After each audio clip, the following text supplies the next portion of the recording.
My name is Adeline. On my 16th birthday, my mother bought me a new phone. iPhone 4th generation to be exact. My friends Kira, Ashley, Dinah, and Chloe had a sleepover at my house on October 24th.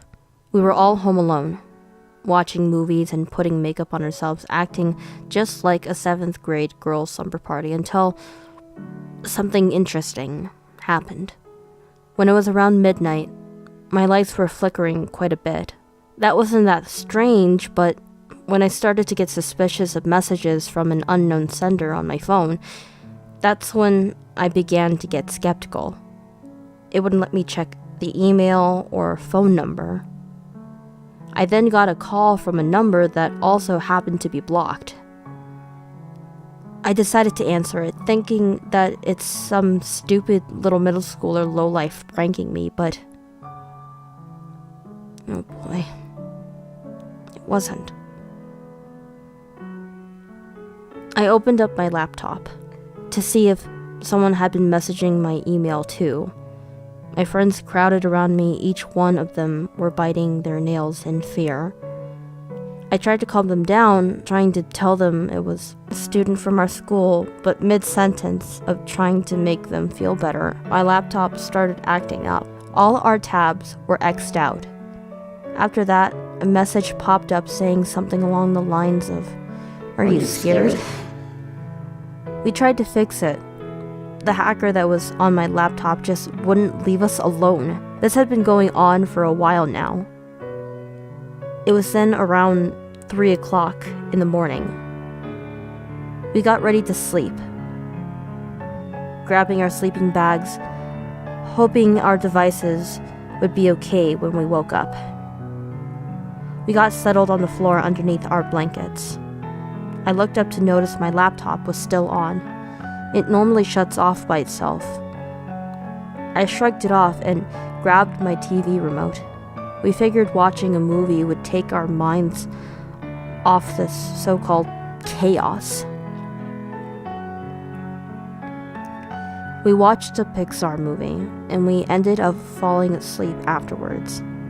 About halfway through the rest of the night, my laptop made a strange noise that only a lunatic would ignore.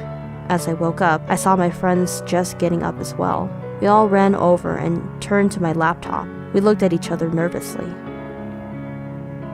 I put my laptop on the table, trying to see what's up with it.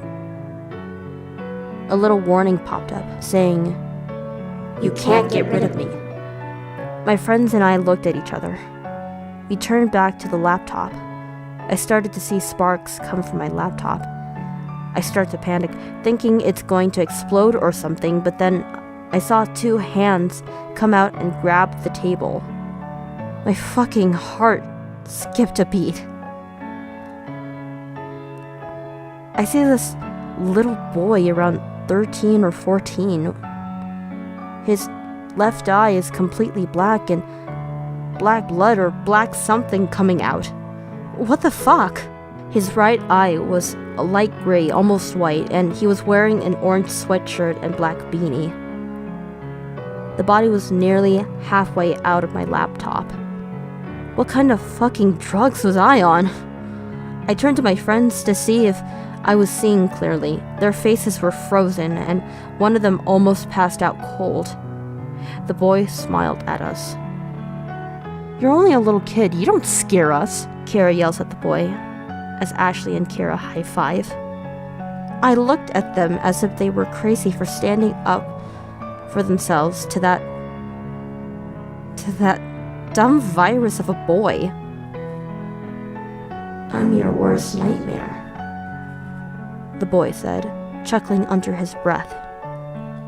"You leave them alone," Chloe said, as I see the boy look over to Chloe. His smile disappears. "I think it's your turn to play my game now," the boy says, chuckling a bit louder.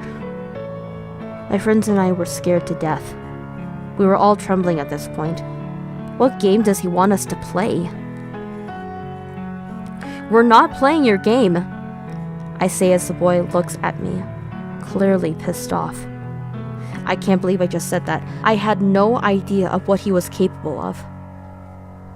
Then game over. The boy says.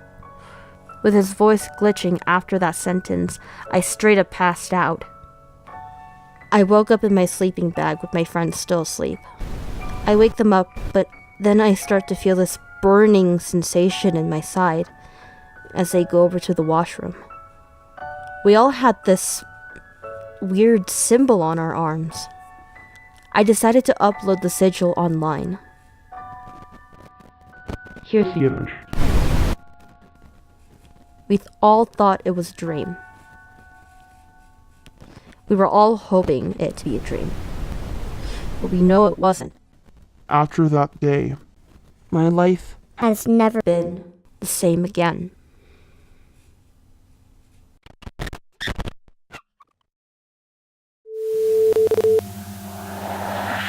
Explicit sense.